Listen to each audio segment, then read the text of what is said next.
recording on my phone as well, which should give us better audio. So I think we're cooking. Good morning, Richard from Challenge the Road.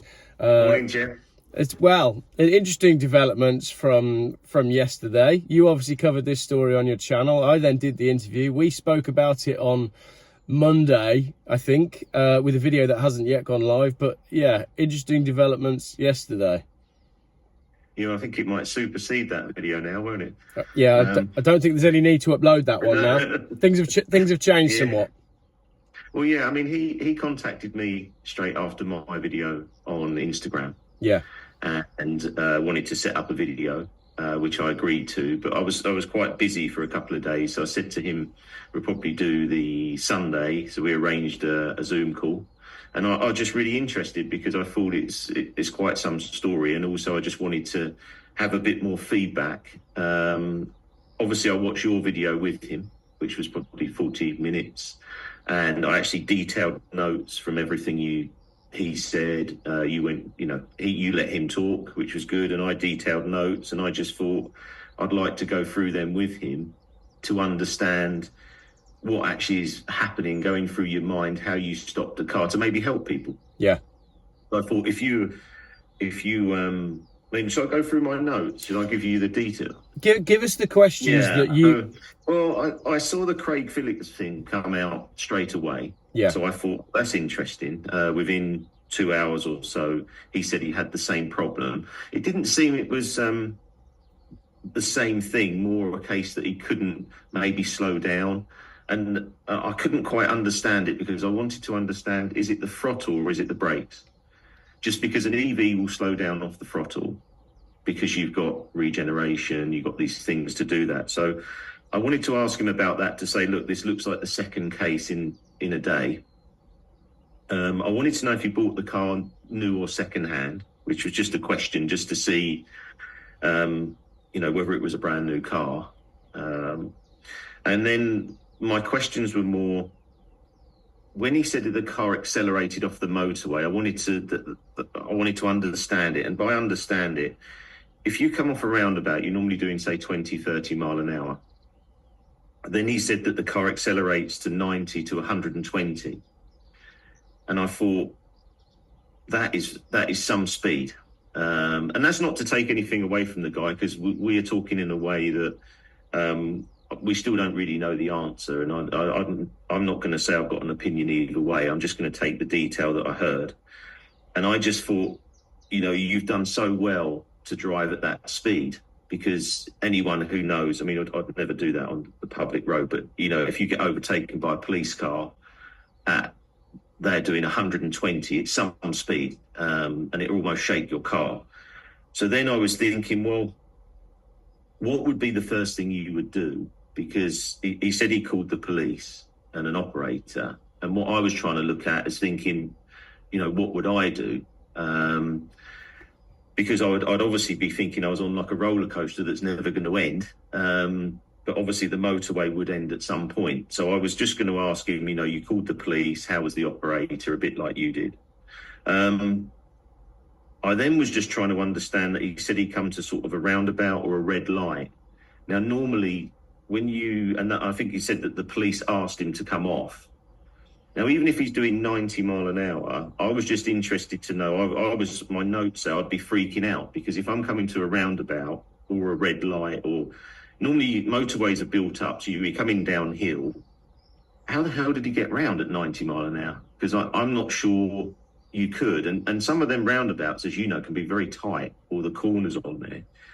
And then I just said that the police must have been incredible, because I just want to understand, if something's doing 90 mile an hour and you're putting your car in front of that to stop it, one, you've got to be doing a huge amount of speed to get past it. Then you've got to put this vehicle in. And when I looked at the police vehicle, it didn't look overly damaged on the pictures. And I just, from my point of view, it'd be like a film scene. If you imagine you were trying to stop this car, I wasn't sure if it could be at 90 or 100 odd mile an hour. But I also know that obviously when I catch fish, they get bigger every week. So, it might be 60 mile an hour, and then he's going, it's 90. Then all of a sudden, you're with your mates and it's 120, and then the next minute you're flying. And then I just had questions about unlocking the car. Yeah. He said that at the end, because that was, and I was just going to say, obviously, the speeding tickets would be interesting, and obviously talking to him about, was he thinking about compensation, because it would be the second time. And if, the worrying thing, for us talking about it, was that if you had this problem twice and JLR weren't doing anything, that's quite a worry. And at the end of the day, the things we talk about are in a way of helping people with knowledge. And, we don't really have a massive opinion on things. It's more about us putting out there what potentially is happening. So that was my point. And I think your points are in line with emails that I received from people who were basically saying, I'm not completely sure how this adds up.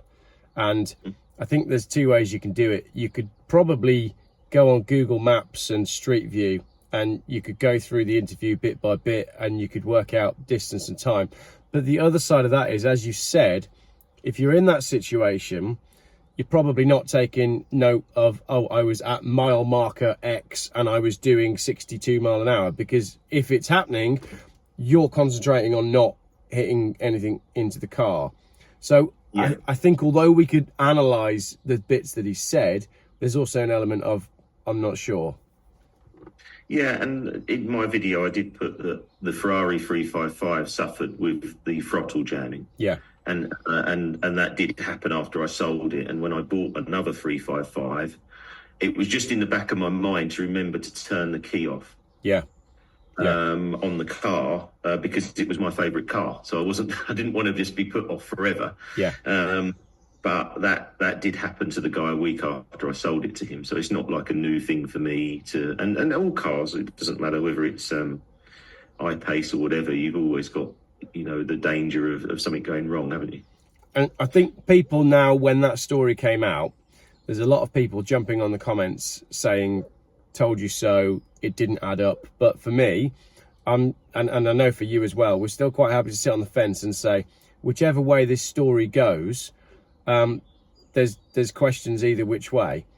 Because although it's easy to say he faked it all, we don't know that. There's obviously motives and all sorts, which I'm not going to get into. But this has happened to people as well, because Craig from Big Brother came out soon afterwards and said, this happened to me. We've got footage of, there's an iPace that accelerated and went through someone's front porch, I think. There's an iPace that accelerated into, and all of this is on video. So this stuff has happened, but I don't know where the story goes next. And I'm more than happy to sit on the fence until we know more. Yeah, and I have had messages from other people. Yeah. And they're sending me some footage of problems with theirs. This is the world we live in with an EV car. I mean, people are going to be self-driving. They are now. I know professional athletes that have got Teslas, and they're saying it's the best thing because it self-drives on the motorway and it's helping with their recovery from games and stuff. So it's not, because they're able to sort of relax their legs and move it because they've been playing the sport. And we're just in that type of thing where it is a self-drive electric fly-by-wire car, isn't it? So you go a couple of different sides there, because where people were jumping on the comments yesterday and saying, isn't this hilarious? He faked the whole thing just like that lorry driver some years ago. You've got the other side, the more conspiracy side, which is saying Jaguar have already nobbled the police and told everybody to shut up and kept it quiet and had him arrested.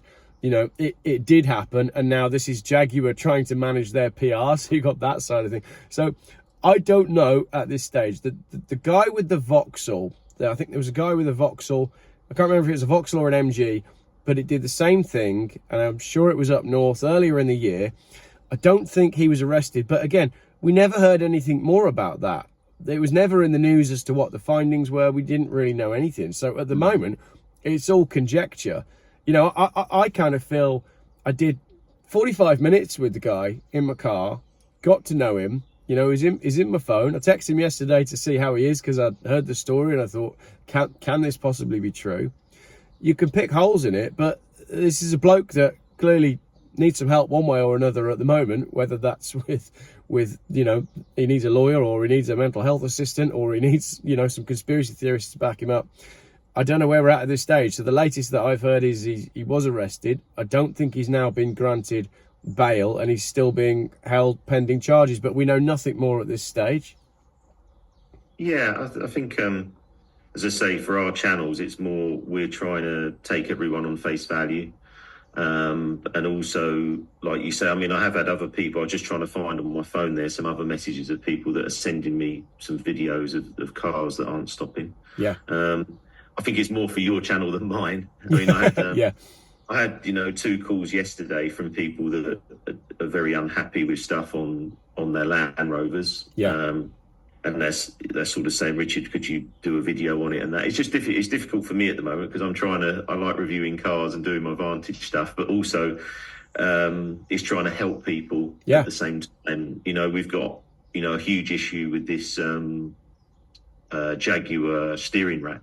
Yes. Yeah. And I've been just on their Facebook group, just giving them some advice. And I was going to do a video, and then I thought I won't. I said, if you can get more people on it, and I think they're actually getting some success from JLR now. So this is on another video that Rich and I filmed the other day, but this is the F-Pace. The steering racks are failing.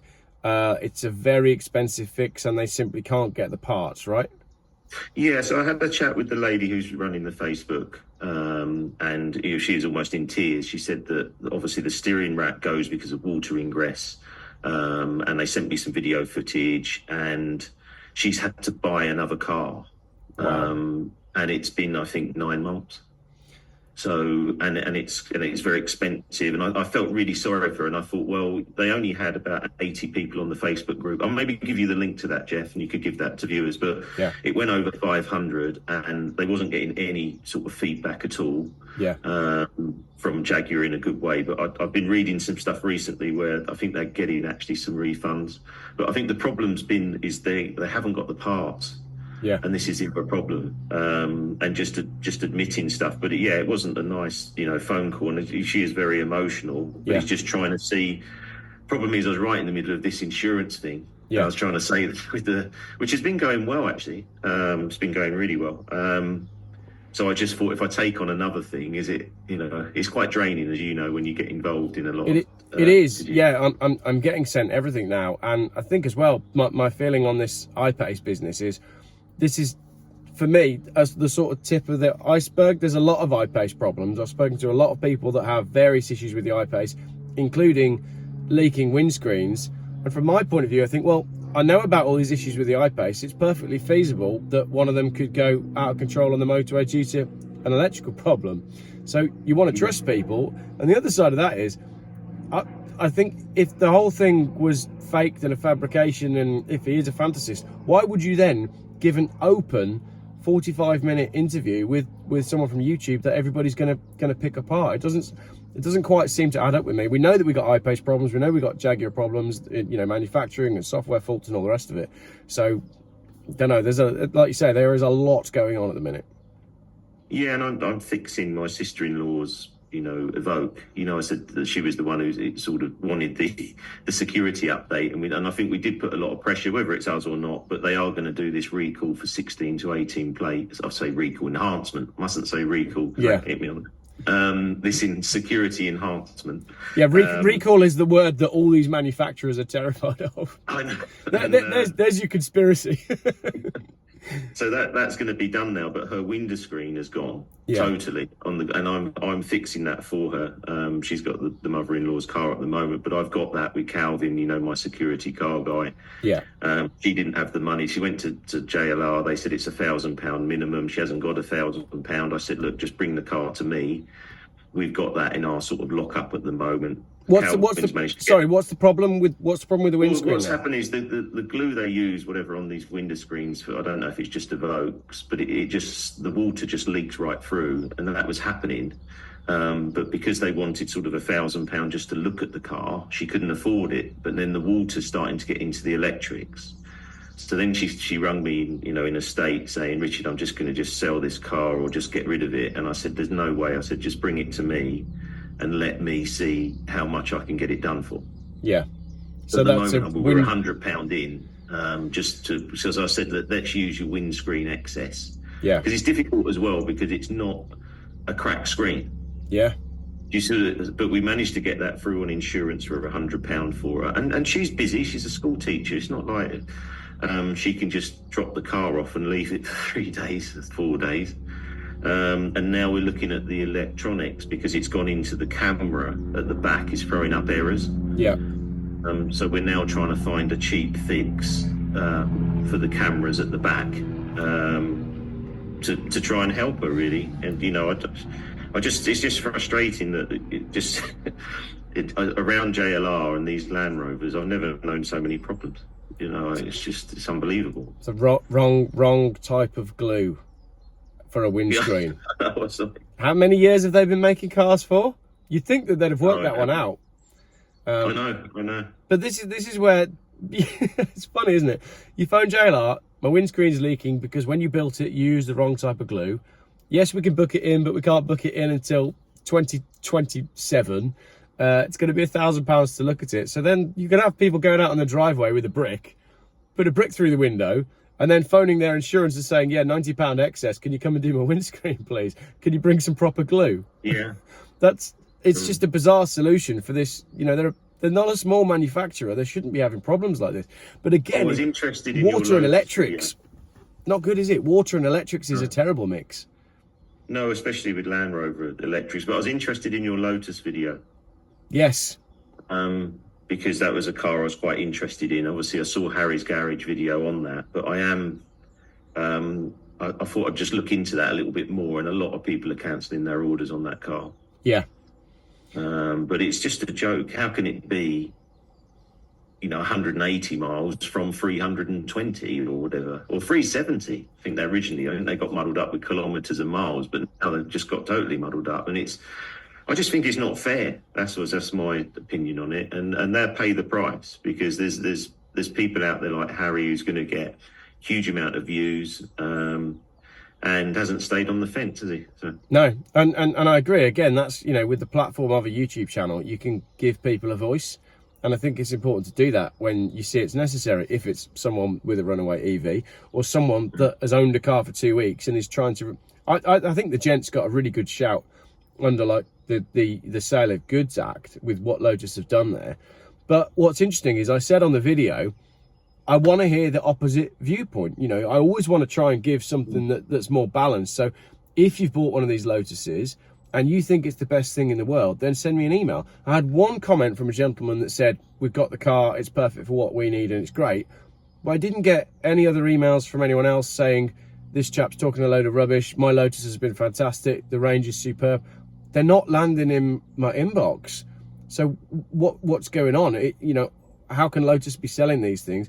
But like you say, if there's people cancelling orders over it, and you go back to you remember we talked about the Jaguar XJ220 on the video that I haven't yet uploaded, and you go back to that and they go, yeah, it's going to be 4-wheel drive and it's going to be V12, and everybody goes, take my money. Yeah. And then they go, actually, it's 2-wheel drive and it's V6, and everybody goes, can I have my money back? And they say no. Yeah. You're getting into that sort of territory, aren't you? And I think that's with this. I mean, I had a call with a guy yesterday about his Range Rover. I mean, I haven't put this out yet, but there's some issues with some of them on, and he's not happy at all when he's trying to return it. And he was just asking my advice on doing a letter and different bits. So yeah, it's crazy times. I mean, the EV stuff, we're going to do another video on that, so I'm going to bring back the Taycan. But yeah, I just find it incredible that they can get away with it, really. Yeah. And that and I'm still not even that happy that I don't know why, you got Tesla bringing out a car, it says 0 to 60 in 1 second. What's the range at if you keep doing that? 2 miles? I mean, all I want to know is how far can it go? Every EV is brilliant because it's fast off the mark, as in at junctions. But you're not doing a 0 to 60. All you're doing is that you're able. I mean, I noticed. I'll tell you what. I've gone back to the van. Yeah. So you hang on. So you own a Taycan, but prefer using a Transit. I think that says. I'm using the Transit because I'm moving house, but I'm back in the van, in the diesel van. But one thing I have really noticed is twice I've pulled out and cars have almost hit me. Yeah. just because it's a different experience. Because that Taycan, it's not like you could take liabilities, but I knew if I had a gap, I was gone. Yeah. There was no, but in the van, it has to almost sort of go and then go again. And I think, oh God, I shouldn't have gone, because you get so used to that driving. But that's it. If you introduce these super fast electric cars, you're starting to interrupt the way traffic actually flows, because you're taking away gaps that should be there. It's interesting. Yeah, exactly. The way it impacts it. My brother drives a lot for a living as well, and he said the same thing, that any time that you pull out in a van with a gap that you'd normally go for, there's a Tesla in the way. Well, that's the other thing. These, they can accelerate. I mean, I look at cars that are coming up to see what they are, because I know their ability to accelerate is faster than any modern supercar.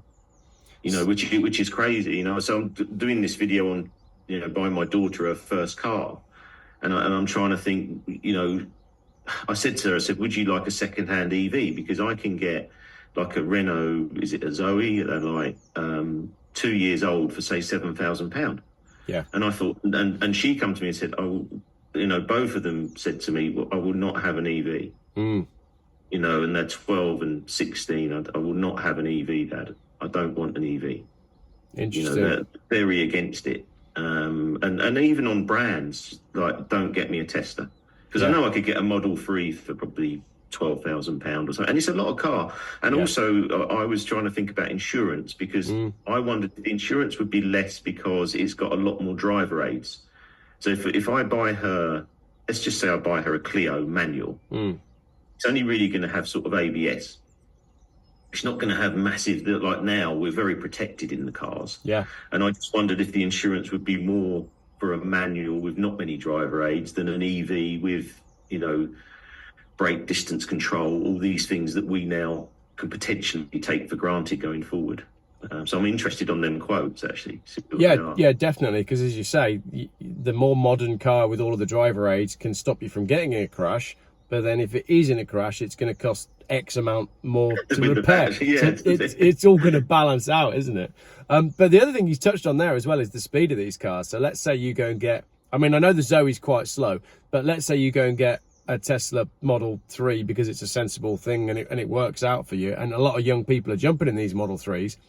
Now go back to your Ferrari 355 with the jamming throttle and part them together for a 0 to 60. And you think, there's nothing. It's going to be awful.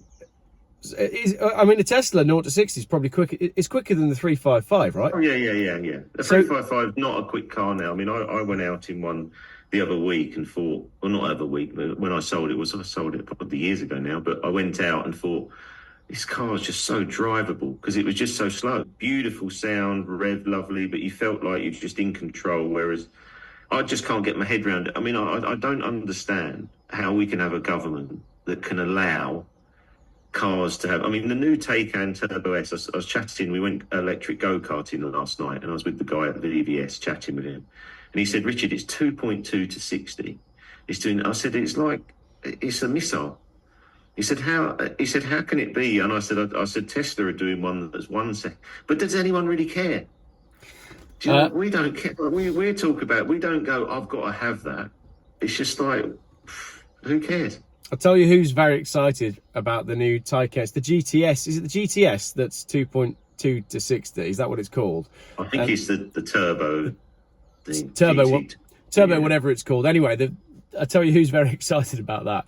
Lee, the Macmaster. He's got his knickers all in a twist because he's watched the video of it going around. There's a great video of it going around Laguna Seca and a great video of going around the Nürburgring. He must have sent me that video 3 times.